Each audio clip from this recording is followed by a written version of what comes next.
Faedah yang keempat, sesungguhnya aku melihat sebagian daripada makhluk ini ada yang menyangka bahwa kemuliaan dan keagungan itu adalah terletak pada banyaknya kaum dan pengikut.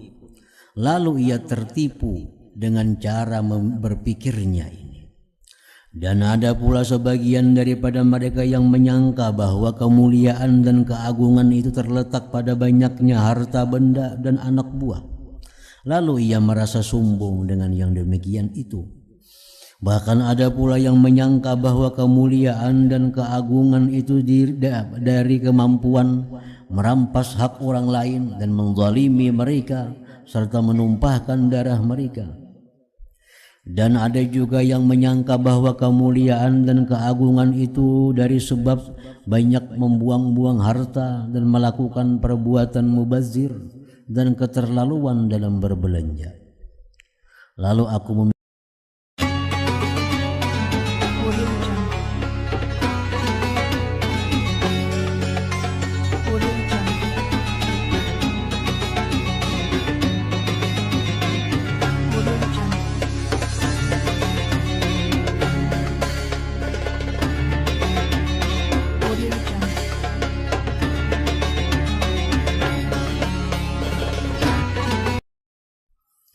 Bismillahirrahmanirrahim. Alhamdulillahirabbil alamin. Wa bihi nasta'in ala umuri dunya waddin. Wassalatu wassalamu ala asyrafil anbiya wal mursalin sayyidina maulana Muhammadin wa ala alihi wa sahbihi ajma'in. 8 wasiat Hatimul Asam rahimahullahu ta'ala. Hatimul Asam adalah seorang waliullah yang berasal dari negeri Khurasan. Khurasan itu Iran. Beliau salah seorang tokoh ulama Ahlus Sunnah wal Jamaah yang wafat tahun 237 Hijriah.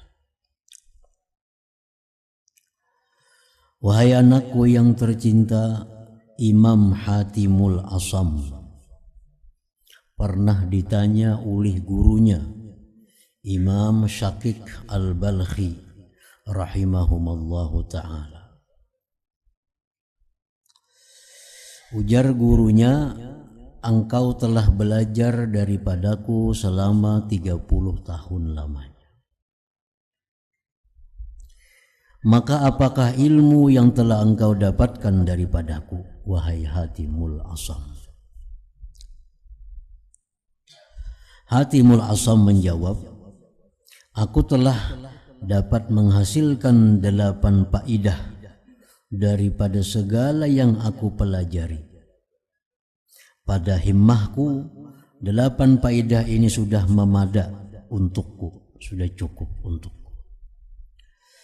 Karena aku mengharapkan padanya keselamatan dan kesejahteraanku pada hari kiamat nanti.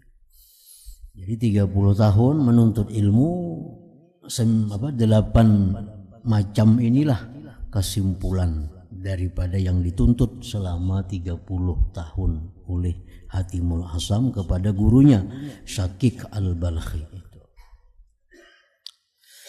Lalu Imam Syakik berkata, apa dia 8 faedah itu? Imam Hatimul Asam menjawab, 8 faedah itu ialah: faedah yang pertama, sesungguhnya aku telah melihat kepada makhluk-makhluk yang ada di dunia ini. Lalu aku mendapati bagi setiap makhluk ini mesti ada sesuatu yang dikasihinya dan diasyikinya.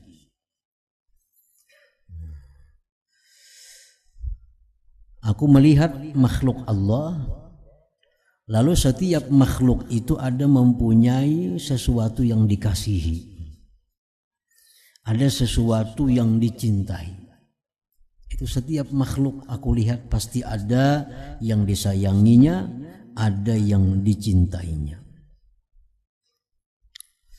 Dan aku melihat pula bahwa ada sebagian daripada sesuatu yang dikasihi itu hanya menemani kekasihnya sehingga sampai ia sakit saja. Kekasih yang kita kasihi ternyata dia mau menemani kita hanya sampai kita sakit. Nah begitu kita sakit, ini sudah kada mau lagi mengawani kita. Nah ini contohnya adalah kedudukan atau pangkat atau jabatan. Nah bila kita sudah sakit, kita kada kau apa-apa lagi, diganti orang kita. Nah, kau berfungsi lagi. Jabatan apakah itu? Kalau kita sudah kada kau apa-apa lagi, sakit, maka otomatis orang perlu kita kada kau melayani. Nah diganti orang. Nah, padahal jabatan ini sangat kita cintai, sangat kita sayangi. Ternyata ini hanya bisa menemani kita sampai kita sakit. Begitu sakit, jabatan diambil orang. Dan ada pula yang senantiasa menemaninya sehingga ke dalam kubur. Ada pula kekasih yang menemani sampai ke dalam kubur. Manakala yang lain akan terus balik dan tidak mau untuk bersama-sama dengan kekasihnya di dalam kubur, ia akan membiarkan kekasihnya tinggal seorang diri di dalam kubur. Lalu aku terus berpikir dan akhirnya aku membuat kesimpulan bahwa sebaik-baik kekasih itu ialah kekasih yang setia yang mengiringi kekasihnya ke dalam kubur dan menjadi penghibur dan teman yang setia. Dan tidak ada kekasih yang bersedia untuk berbuat demikian selain daripada amalan saleh. Selain daripada amal saleh. Jadi harta yang kita cintai, yang kita sayangi, kada kawa masuk ke dalam kubur. Yang kita pakai gini diambil orang.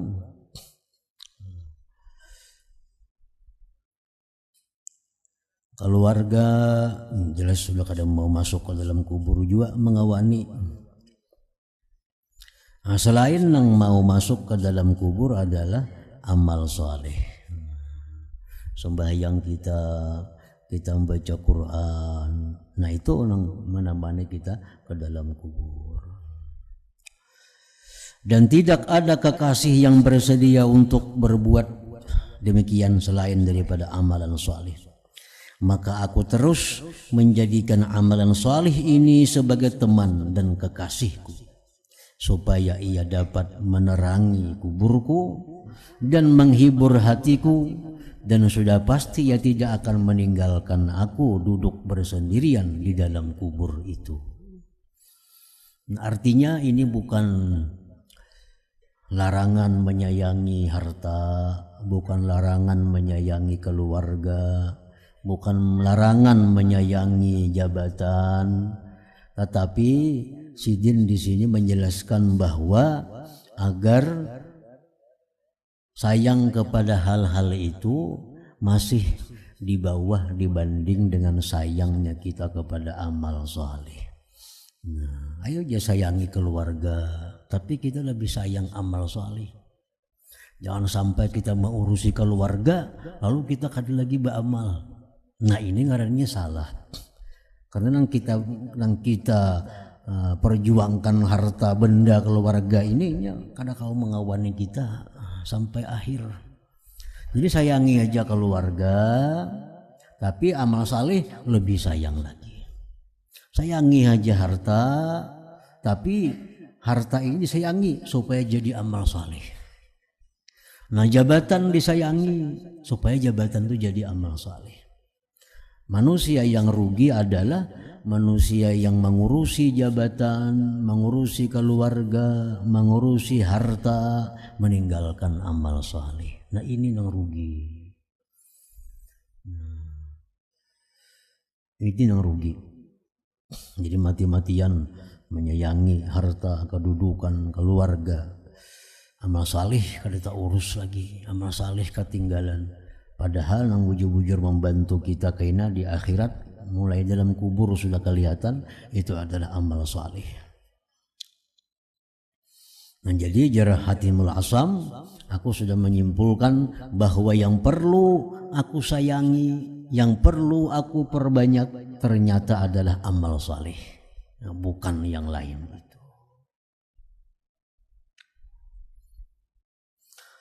Nah, itu faedah pertama yang kukaji selama 30 tahun tadi. Faedah kedua, sesungguhnya aku melihat sekalian makhluk ini senantiasa mengikuti kehendak nafsu mereka dan bersegera menunaikan apa jua kehendaknya nafsu itu.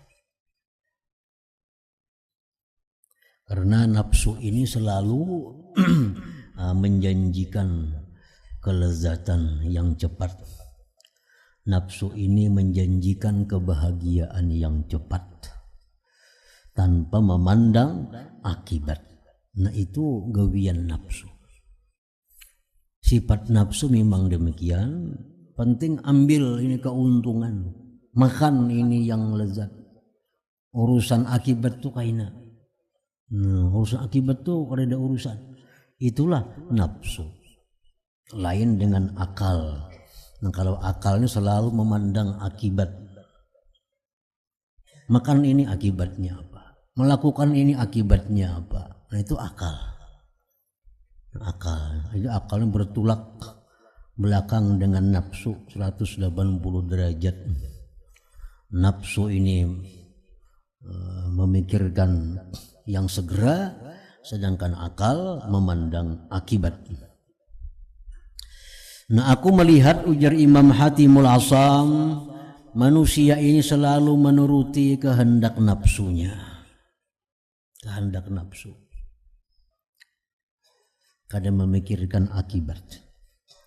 Lalu aku memikirkan firman Allah Ta'ala yang berbunyi, wa amma man khafa maqama rabbih wa nahan nafsa 'anil hawa fa innal jannata hiyal ma'wa. Maksudnya, dan adapun orang yang takut akan berdiri di hadapan Tuhannya dan ia menahan nafsu daripada kehendak-kehendaknya, maka akan dijadikan baginya surga itu sebagai tempat tinggalnya. Nah, orang yang mampu menahan nafsu itu dijanjikan Allah surga tempatnya. Menahan nafsu ini artinya bukan menahan 100%. Amun nafsu ditahan 100%, matian kita. Nafsu itu ditahan bila mana kada sesuai dengan petunjuk akal. Nafsu diteruskan bila sesuai dengan petunjuk akal. Nafsu hendak ini, nah, akal kita fungsi akal, mun aku ambil tuh akibatnya apa? Oh, akibatnya bagus, bisa bagus. Akibatnya ini itu kebaikan. Nah, laksanakan. Kehendak nafsu ini, tapi akibatnya nih bisa jadi dosa, bisa jadi maksiat, jadi mudarat. Nah, akal kada memberi akan tahan. Nah, itu artinya menahan nafsu, bukan menahan seluruhnya kada. Nah, nafsu ini kayaknya kalau sudah selalu ditahan demikian, ini kadang memerlukan akal lagi, sudah menjadi nafsu mutmainnah itu. Kadang memerlukan petunjuk orang lagi. Kalau sudah nafsu jadi mutmainnah, ini kebiasaan sebelah ka ini ditahan, belah ka ini ditarusakan, ka ini ditahan, ka ini tarusakan. Kebiasaan. Akhirnya nafsu kita ini ampihnya bakal hendak lawan yang kada baik, selalu kehendaknya yang baik. Nah, jadi nafsu mutmainnah. Nah, jadi Allah berfirman ini bila mana orang yang mampu mengendalikan nafsunya, mengendalikan nafsunya, maka dijadikanlah surga sebagai tempat tinggalnya. Daripada pemikiranku, ujar Imam Hatimul Asam tadi, terhadap ayat ini maka timbul satu keyakinan di dalam hatiku bahwa Al-Quran itu adalah benar dan nafsu itu mesti dimusuhi. Lalu aku pun menjadikannya sebagai musuh dan aku berjuang untuk menentangnya. Dan aku tidak memanjakannya sehingga ia tunduk kepadaku dan ia merasa puas hati dengan tugasnya untuk taat dan beribadat kepada Allah Subhanahu wa ta'ala. Nah, jadi akhirnya nafsu ini ku jadikan musuh, selalu ku tentang apa kehendaknya, akhirnya nafsuku ini jinak dengan taat dan ibadah kepada Allah. Nah, jadi artinya kesimpulan yang kedua yang didapat selama sekian tahun tadi bahwa adalah menahan kehendak nafsu, jangan selalu dituruti. Faedah ketiga yang didapat oleh Imam Hatimul Asam, sesungguhnya aku melihat setiap orang berusaha untuk menghimpunkan harta benda dunia ini sebanyak-banyaknya. Kemudian lalu ia menahannya dan tidak mau mendermakannya. Lalu aku memikirkan akan firman Allah Ta'ala yang berbunyi, ma'indakum yanfat wa ma'indallahi baq. Maksudnya apa yang ada di sisimu akan habis dan pahala yang ada di sisi Allah itu adalah kekal.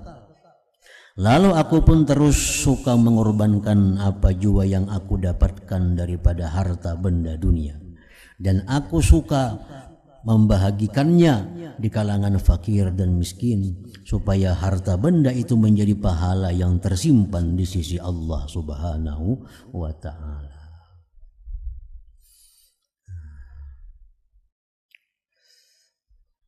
Ini faedah yang ketiga bahwa sidin kada melarang orang mencari harta, kada melarang orang berusaha, tapi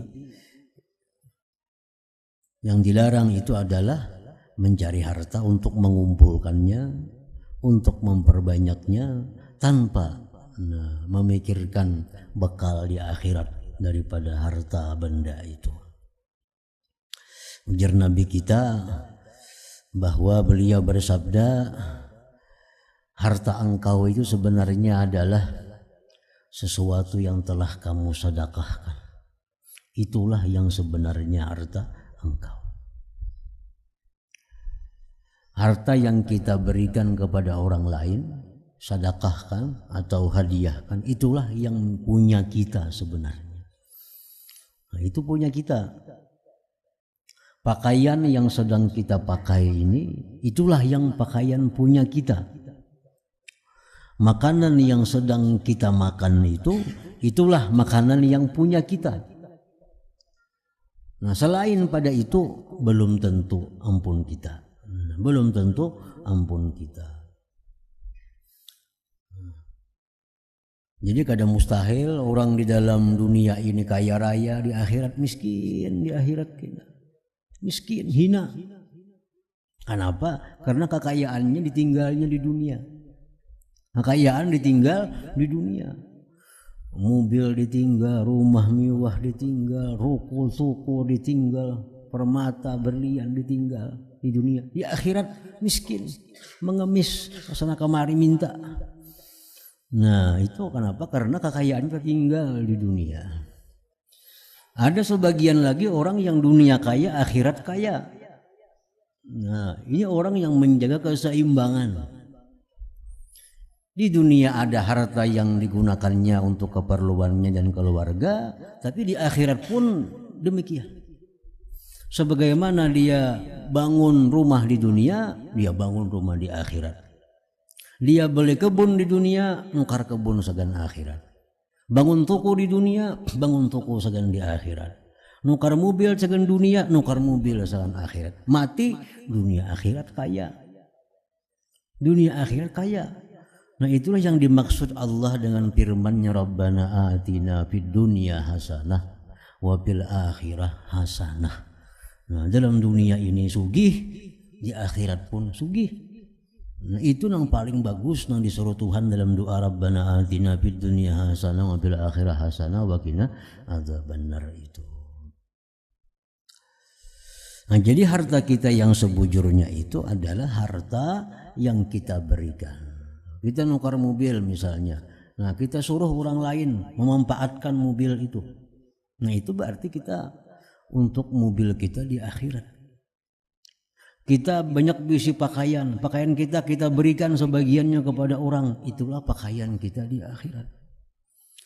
Nah, makanan kita berikan sebagian kita makan, nah makanan itulah sagan makan kita di akhirat. Nah jadi orang ini dunianya nyaman, akhiratnya pun nyaman. Nah kasihan itu di dunia miskin, di akhirat fakir. Nah, dalam dunia sudah kada sing duitan, gawian pulang kada sembahyang, beramal salih kada, bedum becatur di gardu, duit kada sing duitan. Di akhirat miskin lagi. Ini paling jahat manusia. Jahat manusia. Paling rendah manusia kedudukannya. Jadi setelah aku berpikir bahwa yang di sisi Allah itulah yang abadi, maka aku, ujar Imam Hatim Al-Asam, memberikan sebagian hartaku untuk orang-orang yang memerlukan, sagan bekal aku di akhirat. Faidah yang keempat, sesungguhnya aku melihat sebagian daripada makhluk ini ada yang menyangka bahwa kemuliaan dan keagungan itu adalah terletak pada banyaknya kaum dan pengikut. Lalu ia tertipu dengan cara berpikirnya ini. Dan ada pula sebagian daripada mereka yang menyangka bahwa kemuliaan dan keagungan itu terletak pada banyaknya harta benda dan anak buah. Lalu ia merasa sombong dengan yang demikian itu. Bahkan ada pula yang menyangka bahwa kemuliaan dan keagungan itu dari kemampuan merampas hak orang lain dan menzalimi mereka serta menumpahkan darah mereka. Dan ada juga yang menyangka bahwa kemuliaan dan keagungan itu dari sebab banyak membuang-buang harta dan melakukan perbuatan mubazir dan keterlaluan dalam berbelanja. Lalu aku memikirkan firman Allah Ta'ala yang berbunyi, Inna akramakum indallahi atqakum. Maksudnya sesungguhnya orang yang paling mulia di sisi Allah Ta'ala itu ialah orang yang paling tinggi ketakwaannya. Maka aku pun memilih jalan takwa untuk mendapatkan kemuliaan. Dan aku yakin dengan sepenuh hati bahwa apa yang disebutkan di dalam Al-Quran itu benar. Dan sangkaan-sangkaan mereka yang saya sebutkan tadi semua adalah batil dan palsu belaka. Orang yang menganggap bila aku sugih aku dimuliakan orang, bila aku berpangkat aku dimuliakan orang, bila aku jagau aku dimuliakan orang. Nah itu adalah sangkaan-sangkaan yang palsu. Sangkaan yang palsu. Yang benar itu adalah bila mana takwa. Nah bila mana takwa itu manusia akan menjadi mulia. Karena Allah sudah menyatakan demikian dalam Al-Quran, Inna akramakum indallahi atqakum. Maka aku pilihlah jalan takwa untuk menjadikan diriku ini orang yang mulia. Nah, faidah yang kelima, sesungguhnya aku melihat ramai orang yang saling maki-memaki dan umpat-mengumpat. Hal ini disebabkan daripada sifat hasad dalam memiliki harta, kedudukan atau ilmu. Nah, ini sifat manusia. Gibah menggibah, maki-memaki, Masalahnya itu kenapa? Karena ada dengki. Nah, apa yang didengkiakan itu bisa harta, bisa kedudukan, bisa ilmu. Lalu aku memikirkan firman Allah Ta'ala yang berbunyi, nahnu qasamna bainahum ma'isyatahum fil hayatid dunya.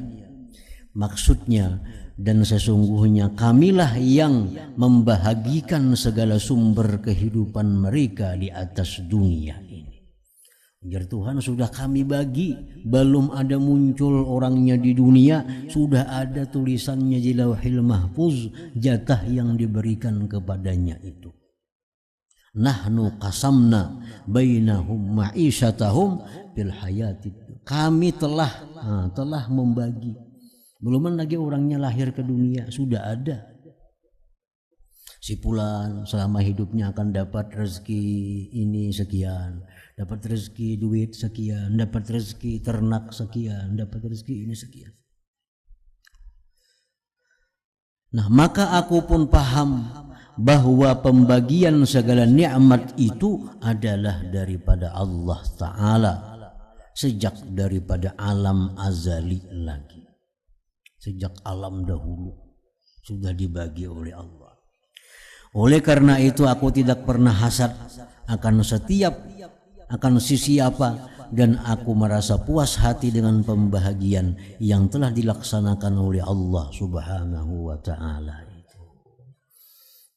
Kada ada gunanya, kada ada untungnya orang yang dengki itu, karena ini kada akan bisa melawan apa yang sudah diputuskan oleh Allah Subhanahu wa Ta'ala. Allah memberikan rezeki kepada si fulan itu hari ini 10 juta. Itu sudah keputusan Tuhan. Di masa azali, masa belum ada kita, diputuskan kita pada hari ini tanggal dapat duit 10 juta.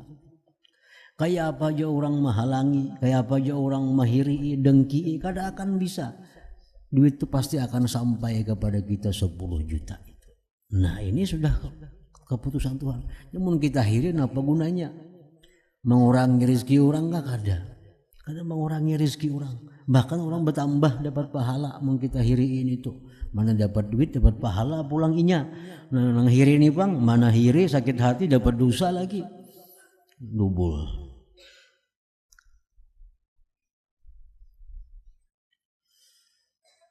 Nah, jadi oleh karena itu Jasidin, aku paham bahwa segala nikmat itu adalah daripada Allah Ta'ala sejak daripada alam azali lagi. Oleh karena itu aku tidak pernah hasad akan sesiapa, dan aku merasa puas hati dengan pembagian yang telah dilaksanakan oleh Allah Subhanahu wa Ta'ala. Baik harta, baik ilmu, baik kedudukan, semua nikmat-nikmat itu sudah dibagi oleh Allah Subhanahu wa Ta'ala. Faidah yang keenam, sesungguhnya aku melihat manusia ini satu sama lain saling bermusuh-musuhan karena ada suatu tujuan atau suatu sebab. Berebut napakah mungkin lalu terjadi permusuhan. Lalu aku memikirkan firman Allah Ta'ala yang berbunyi, inna syaitana lakum aduun fattakhizuhu aduwa. Maksudnya sesungguhnya syaitan itu bagi kamu adalah musuh yang nyata. Karena itu jadikanlah ia sebagai musuh. Maka aku membuat kesimpulan bahwa tidak perlu kita bermusuh dengan siapa selain daripada syaitan. Hendak memusuh lawan syaitan. Memusuh lawan syaitan. Karena apa? Karena syaitan ini selalu berusaha menjatuhkan kita ke jurang kehinaan di dunia dan akhirat. Gawian syaitan itu aja, kalau ada lain. Syaitannya kada ada mutmainnah, mun nafsu ada mutmainnah.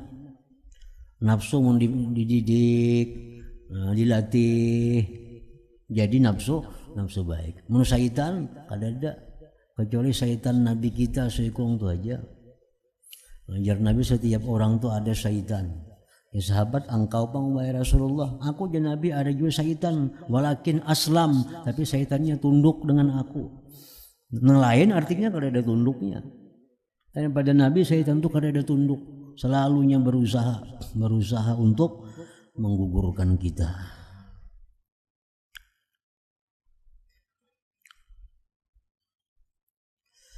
Maka aku pun membuat kesimpulan bahwa tidak perlu kita bermusuh dengan siapa selain daripada syaitan. Faidah yang ketujuh yang ku ambil dari guru, ujar Hatimul Asam, sesungguhnya aku melihat setiap orang bersungguh-sungguh dan berusaha dengan sepenuh tenaga untuk mencari makan dan sumber kehidupan. Dan terkadang ia terpaksa mengambil yang syubhat dan yang haram. Ia terpaksa menjual harga dirinya dan air mukanya. Lalu aku memikirkan firman Allah Ta'ala yang berbunyi, wa ma min dabbatin fil ardi illa 'alallah rizquha. Maksudnya, dan tidak ada daripada sesuatu yang melata di atas muka bumi ini kecuali rezekinya telah dijamin oleh Allah Ta'ala. Maka aku pun mengetahui bahwasanya rezekiku di tangan Allah dan telah dijamin oleh Allah Ta'ala. Lalu aku hanya sibuk mengerjakan ibadah kepadanya dan aku putuskan segala harapanku dengan selain daripada Allah Subhanahu wa Ta'ala. Nah, hartanya jaminan Allah. Nah, dikisahkan dalam sebuah kisah, Hatimul Asam ini orangnya kada kaya, bahkan tergolong miskin. Nah, satu hari beliau ini hendak naik haji, anak banyak, kakawanan sidin bawa naik haji. Di sini kayaknya aku bepadah lawan anak biniku, bepadah lawan anak kumpul anak bini aku hendak naik haji tahun ini nah. 4 rombongan orang tuh, 4 rombongan kampung sini aku hendak naik haji. Ujar nang bini, jarna anak mun pian naik haji mana ongkosnya? Ongkosnya mana, meninggali kami mana? Sekian di rumah kan naik haji beberapa waktu lawas pakai unta dari Iran ke Saudi itu ke Makkah. Jadi jarang bini paraya atulak. Banyak kelaparan kami tinggalkan. Ya anak nangganal kayak itu juga. Kita rumah sudah jauh pada orang di sini. Pun pian tulak siapa nang memperhatikan di sini? Ada seorang perempuan nang halus, anak nang paling bungsu. Uji anak perempuan nang paling halus ini, ayo bahaya pian tulak. Allah aja menjaga akan kami sini gina. Ya, kami makan gak kadakah begitu. Tuhan ada aja, kadang mungkin Tuhan akan membiarkan kami kelaparan di sini. Jadi bingung nang mama, bingung nang anak maharatnya halus ini artinya. Hatimul Asam ini anakku ini ma'rifat lawan Tuhan yang paling halus nih. Dan ini nang kuturuti, pendapat ini nang kuturuti. Nah, jadi Hatimul Asam berangkat 4 rombongan. Basah kada, bekal apa kadada juga. Rumah ditinggalkan demikian. Berangkatlah Hatimul Asam menuju Makkatul Mukarramah. Nah, beberapa hari di rumah nih, masa kada ditinggali. Nah, habis bahan makan habis, apa habis. Sudah mulai kelaparan di rumah ini. Nah, pada suatu malam ada seorang amir. Kita amir itu kayak di sini gubernur lah, amir itu. Sasat kehilangan kawan-kawannya sewaktu berburu. Nah, amir ini lawan rombongan ini berburu. Tapi isah malam itu. Amir ini kalau dapat lagi mencari kawan di mana, pengawal di mana anak buah. Sehingga si Amir ini kehausan, kelaparan. Ada rumah bertemuan di situ halus sebuah. Nah, dikatuk rumah itu. Ya Amir, adakah makanan? Kami bikin kelaparan di sini di rumah sini. Ya Amir, banyu bang ada, banyu banyak. Nah, minum ya Amir, minum. Kada tahu pada Amir nih, pada gubernur kada tahu. Minum. Mana abahnya ini, kisahkannya abahnya naik haji ini. Nah, Amirnya sudah minum. Lalu Amir ini nang pengawal ini abut juga mencari kemana si gubernurnya kada ada. Akhirnya bertemuan di rumah situ. Pertemuan si Amir bahwa orangnya kelaparan, kehausan di rumah si Hatimul Asam tadi. Nah, sekian puluh pengawal ini disuruh Amir semuaan agar meninggalkan pakaiannya, perhiasannya semuaan, makanannya diberikan segan ampun rumah itu. Ini Amir menolong aku, nah aku kehausan nih di rumah sini ada banyu. Yona ikam ada galang, ada macam-macam itu semuaan makanan tinggal di rumah sini. Nah, kita berangkat melanjutkan perjalanan kita. Nah, jadi makanan ditinggal semuaan di rumah Hatimul Asam tadi, sampai datang Hatimul Asam makanan tadi masih ada lagi. Nah, peninggalan si Amir dan pengawal-pengawalnya tadi. Nah, ini kisah nang di rumah ditinggalkannya Amir tadi, membuktikan bahwa apa nanjar anak halus tadi, Tuhan kada akan membiarkan kita kelaparan di sini. Pasti ada Tuhan memberikan jalan-jalan untuk datangnya rezeki tadi. Nah, jadi itu keyakinan daripada seorang anak halus Hatimul Asam tadi. Nah, Hatimul Asam itu di perjalanan kada berduit juga. Nah, kada berduit juga, kada makanan diberi orang makan, belak ada yang ada. Ada orang sugih di rumbungan itu, garing. Sudah diobati macam-macam, kada muju ampih. Ya, orang sugih itu ada kada sih orang saleh nang bisa mendoakan lawan Tuhan supaya aku ni sigar. Bilang ada tuh Hatimul Asam di belakang sana. Kiau Hatimul Asam. Dia kiau Hatimul Asam. Berdoa lawan Tuhan supaya sigar orang sugih ini kawan naik haji. Sigar nang sugih. Nah, berapa dinar diberi Hatimul Asam duit oleh si orang sugih tadi. Sampai kawa ka Madinah, kawa ka boleh ka rumah nukar ule-ule labihan duit itu lagi. Jadi itu membuktikan keyakinan si jin bahwa wa ma min dabbatin fil ardi illa 'ala Allah rizquha. Faedah yang ke-8 yang terakhir yang kuambil daripada guru selama 30 tahun menuntut ilmu, sesungguhnya aku melihat setiap orang ada memiliki sesuatu yang menjadi pegangannya. Sebagian mereka menjadikan dinar dan dirham sebagai pegangan, dan yang lain pula menjadikan harta dan kerajaan sebagai pegangan, dan ada pula yang menjadikan kemahiran atau pekerjaan sebagai pegangan hidup maksudnya. Bahkan ada orang yang menjadikan hamba Allah sebagai pegangannya.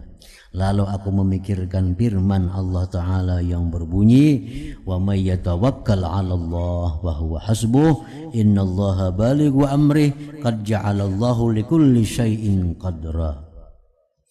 Maksudnya, dan siapa yang bertawakal kepada Allah, maka Allah pasti akan mencukupkannya. Sesungguhnya Allah Ta'ala itu mempersampaikan segala urusannya, dan sesungguhnya Allah Ta'ala telah menjadikan bagi setiap sesuatu itu kadar yang telah ditentukannya. Maka aku pun terus bertawakal kepada Allah, maka Allah mencukupkan akan daku, dan Allah itu ialah sebaik-baik tempat berserah diri. Nah, jadi itulah 8 ilmu yang ulun ambil wahai guru selama mengaji lawan pian 30 tahun itu. Lalu Syakik Al-Balkhi berkata kepada Hatimul Asam, jar si guru ni, semoga Allah senantiasa memberi taufik kepadamu wahai Hatimul Asam. Sesungguhnya aku telah membaca Taurat, Injil, Zabur, dan Quran. Maka aku mendapati isi keempat kitab ini adalah beridar pada membahas 8 masalah yang engkau sebutkan tadi. Intinya yaitu juga, intinya itu. Baik Taurat, Zabur, Injil, Quran, intinya ia 8 perkara itu. Dan siapa yang beramal dengannya, maka sebenarnya ia telah beramal dengan keempat kitab yang aku sebutkan tadi. Orang yang bisa melakukan 8 hal ini wahai Hatimul Asam, berarti dia bukan hanya mengamalkan Quran, dia mengamalkan seluruh kitab yang diturunkan Allah Subhanahu wa taala kepada para rasul-rasul dahulu.